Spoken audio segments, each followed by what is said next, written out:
Salam uşaqlar, bugün xətti funksiya izahı verəcəm. Xətti funksiyanın birinci düsturunu bilək ki, y bərabərdir kx plus b şəklində verilir. Qrafiki düz xətti. Və funksiyada bu k-nın, b-nin nə ifadə elədiyini biləndən sonra funksiyanı asanlıqla çəkmək olur və yaxud da hazır qrafikdən k-nı, b-ni tapmaq mümkündür.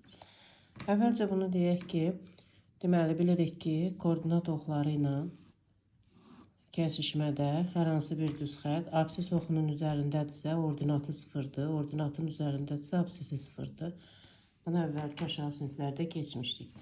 Onda biz burada x-a 0 qoyanda ordinatı b-yə bərabər olacaq. Onda baxan kimi bilirik ki, funksiya verilibsə, hansı cür verilibsə, məsələn, y bərabərdir 3x üstəgəl 6 şəklində verilibsə, onda bu funksiyada x-a 0 qoyanda b 6 olacaq. Yəni ordinat oxunu 6-da kəsəcək. 1, 2, 3, 4, 5, 6. Burada kəsəcək. Deməli, bu ordinatı kəsdiyi nöqtə. Eyni zamanda bilirik ki, nöqtə absis oxu üstündədirsə, y-i 0-dır. Onda biz y-a 0 qoysaq, absis oxunu kəsdiyi nöqtəni tapmış oluruq. Onda nümunə göstərdiyimiz burada y-a 0 qoyanda 3x üstəgəl 6 0 olanda 3x mənfi 6-dır. X bərabər mənfi 2-dir. Deməli, absis oxunu da mənfi 2-də kəsəcək. Onda qrafik absisi mənfi 2-də ordinatı 6 nöqtəsində kəsəcək və absis oxunun müsbət istiqaməti ilə burada alfa bucağı əmələ gətirəcək. Gördüyünüz kimi bu bucaq iti bucaqdır. Onda biz burada deyə bilərik ki, nəticə çıxardıb 1 y bərabərdir kx plus b funksiyasındakı k bucaq əmsalı adlanır. Və həmin bucaq əmsalı absis oxu ilə əmələ gələn bucağın tangensinə bərabərdir, tangens alfaya bərabərdir və əgər k müsbətdirsə, onda iti bu suallarda çıxa bilər qarşımıza, k mənfidirsə, absis oxu ilə düz xətt kör bucaq əmələ gətirir. Sonra başqa nə deyə bilərik düz xətt haqqında? İkincisi, bunu deyə bilərik ki, qrafik verilib tərsinə. Biz funksiyanı, k-nı, b-ni tapmaq üçün hansı cür ardıcıllıqla tapsaq daha səmərəli olar. Məsələn, tutaq ki, bir qrafik çəkək bu formada. Tutaq ki, ordinatı 4-də, absisi 6-da kəsib və mənə funksiyanın düsturunu yazmaq lazımdır. Bayaq dediyimizi yadımıza salsaq, düz xətti görən kimi bilirik ki, bu y bərabər kx plus b funksiyasıdır. Ordinatı 4 nöqtəsində kəsdiyinə görə y bərabərdir kx üstəgəl 4 olacaq. Absisi 6 nöqtəsində kəsirsə ordinatı 0-dır. Bu da bir üsuldur, başqa üsulda deyəcəm sizə. 0 bərabərdir. Onda k vur 6 üstəgəl 4-ə. Onda 6k bərabər mənfi 4-ə. K bərabərdir mənfi 6-da 2-yə, 6-da 4-ə, yəni mənfi 3-də 2-yə. Yəni y bərabərdir mənfi 3-də 2 x üstəgəl 4 funksiyasını aldıq. K-nı da tapdıq, b-nin də 4 olduğunu əvvəlcədən görmüşdük. Deməli, bu da qrafik veriləndə k-nı, b-ni tapmaq. Sonra üçüncü nə deyə bilərəm sizə? Yenə həmin cür üçüncü halda nə edəcəyik? Yenə eyni çalışmanı göstərə bilərik. Bir düz xətt verib və burada ordinat oxunu 4-də, yenə həminkini çəkirəm ki, yəni nəzərə alasınız ki, müxtəlif üsullarla tapmaq olur. Ordinatı 4-də kəsibsə, deməli bu 0, 4 nöqtəsidir. Absisi 6-da kəsibsə, deməli 6, 0 nöqtəsində kəsib və bucaq əmsalı demişdik k-dır. K-nı tapmaq üçün y 0, belə götürək, y 1, qələmdə qutarlığa baxaq.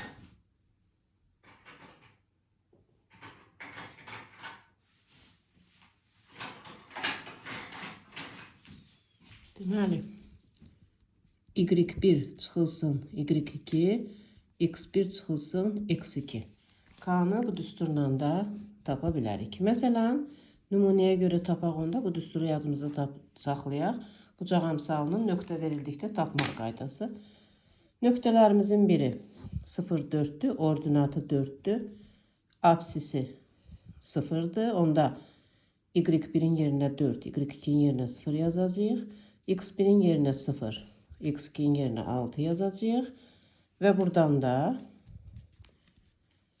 mənfi 6-da 4 alıb, ixtisar eləyəndən sonra mənfi 3-də 2 nöqtəsini görəcəyik. Yəni, yenə eyni qayda ilə K-nı buradan mənfi 3-də 2 olduğunu tapdıq. Sonra düz xəttə aid başqa hansı sual çıxa bilər qabağımıza? Şəkil yox, məsələn, nöqtə şəklində verə bilər. A bərabər mənfi 2, 5 məsələn və bu ötən illərdə buraxılışa düşmüş suallardan götürdüm bunu. 8, 10 nöqtələrindən keçən y bərabər kx plus b funksiyasını tapın. 1. Neyniyək? Nöqtələrimiz var. K-nı tapmaq düsturunu bilirik. Yazacağıq 5 çıxılsın 10 bölünsün mənfi 2 çıxılsın 8-ə. Yəni, mənfi 5 bölünsün mənfi 10-a. 2-də 1. K-nı tapdıq 2-də 1. Onda K-nın yerinə 2-də 1 qoyub y bərabərdir 2-də 1 vur x. Üstə gəl b yazsaq. İstənilən nöqtəni qoya bilərik. X-a mənfi 2 qoyacam, y-ə 5 qoyacam. 5 bərabərdir. Mənfi 2 vur 2-də 1. Üstə gəl b-yə. Oradan da 5 üstə gəl 1 bərabərdir b-yə. B bərabər 6-ya. Deməli, funksiya y bərabərdir 2-də 1 x üstə gəl 6-dır. Buna aid bucaq əmsalını tap desə, elə buradan K-nı tapmış oluruq. Funksiya qrafikini tap desə də bunu tapmış olduq. Sonra düz xəttə aid başqa nə deyə bilərik? Düz xətlərin qarşılıqlı vəziyyətini deyə bilərik. Bu da çox vacib düşə bilən suallardandır. 2 il bundan qabaq hələ buna aid belə bir sual da var idi. Qarşılıqlı vəziyyətə aid biraz çaşqınlıq əmələ gətirmişdi uşaqlarda. Deməli, hansı hallar var? Tutaq ki, y bərabər k1x üstə gəl b1, y bərabər k2x üstə gəl b2 funksiyaları verilib və bu funksiyaların qarşılıqlı vəziyyətinə baxaq. Bir sualda bu cür düşə bilər. Deməli, hansı hallar? Birinci hal, əgər K1 bərabər K2 və B1 bərabər B2 olarsa, onda düz xətlər üst-üstə düşəcək.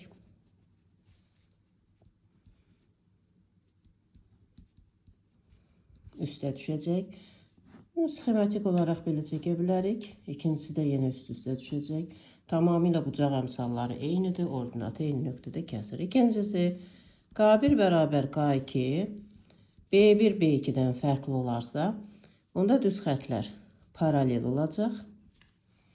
Sxematik olaraq, məsələn, belə çəkə bilərik. Üçüncüsü, K1 fərqlidir. K2, B1 B2 nə olur olsun, onun əhəmiyyəti olmayacaq. Düz xətlər kəsişəcək.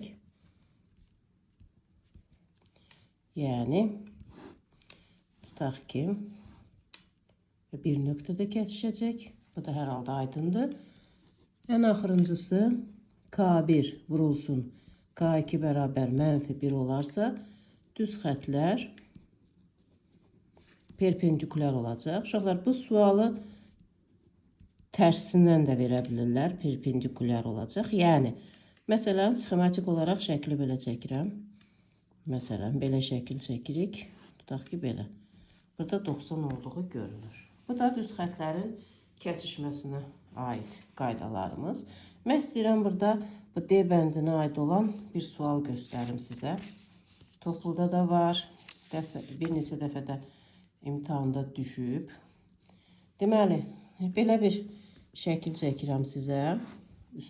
Çalışmalarda görəndə yadınıza düşəcək.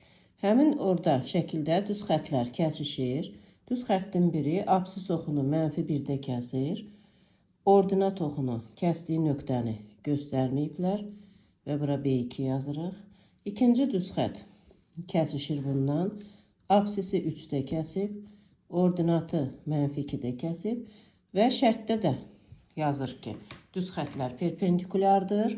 Yəni Y1 bərabərdir K1x üstəgəl B1 və Y2 bərabərdir K2x üstəgəl B2 düz xətləri perpendikulardır. Və bu sualdan sonra şəkildə verib, bizdən K1, K2 üstəgəl B1, B2-ni soruşur. Deməli, ya şəkildə gördük, ya şərtdə gördük. Bunların perpendikularlığını gördüksə, onda biz burada hesablayanda elə K1, K2-nin perpendikular olduğunu bilib -1 yaza bilərik. Amma B1, B2 də lazımdır axı bizə. B1, B2-ni tapmaq üçün burada görürük ki, B1-i görürük, -2-dir. Ordinatı bayaq dedik ki, kəsdiyi nöqtədir. Biz buradan B1-in -2 olduğunu bilirik. Yazırıq üstəgəl -2 vurulsun. B2-ni tapmalıyıq. Bayaq dediyimiz qayda ilə B2-ni tapaq. B2 düz xətti görürük ki, absis oxunu kəsib -1-də. Deməli, ordinatı 0-dır. Və B2-ni axtarırıq. Bilmirik harda kəsir. Yəni 0 B2-dir. Düz xəttlərin perpendikular olduğunu bilərək biz bilirik ki, onda K1 vur K2-nin -1 olduğunu bilirik. Birinci tənlikdə. Burada görürük də biz birinci tənlikdə. Burada B1 idi. Y1 bərabərdir K1 x üstəgəl B1.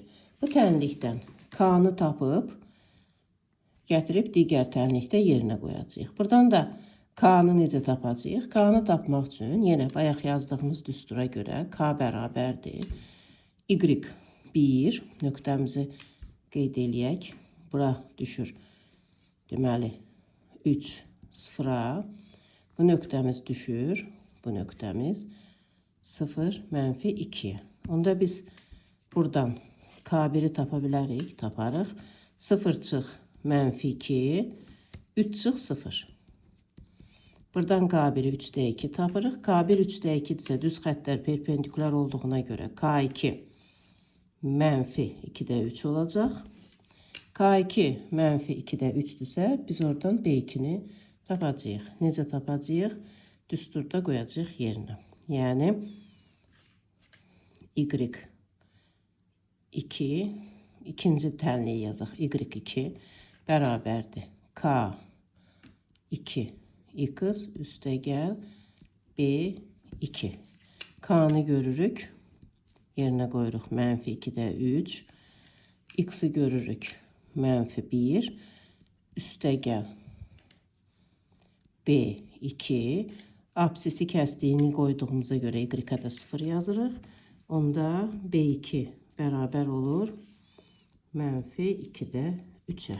Onu da gətirib bura -2-də 3 yazırıq. Və cavabı hesablayırıq. -1 üstəgəl 3. Bu da eləyir 2. Bu da bu çalışmanın cavabı. Əslində mən bu çalışmanın üstündə qaydanı sizə izah eləmək istədim. Bir də təkrarlayaq uşaqlar. Çox mühüm dedim mövzudur. Deməli, düz xətləri şərtə görə perpendikular verib.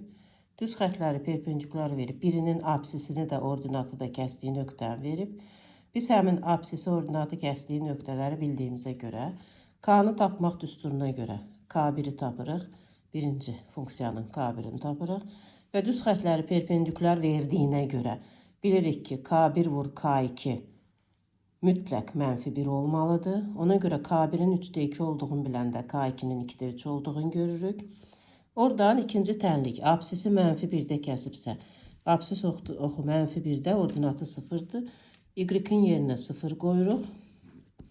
X-in yerinə -1 qoyuruq. K-nın yerinə -2-3 qoyub B2-ni tapırıq buradan. B2-ni buradan tapandan sonra gətirib düz xəttin tənliyində B2-nin yerinə qoyuruq. Cavabımız da olur 2. Düz xətlərin qarşılıqlı vəziyyətinə aid bir suala da baxdıq. Bu qədər funksiya, xətti funksiya mövzusunun demək olar ki, qarşınıza çıxan çalışmaların hamısının izahını verdik. Suallarınız varsa yazın rəydə, mən yeni izahlar çəkib göstərirəm sizə.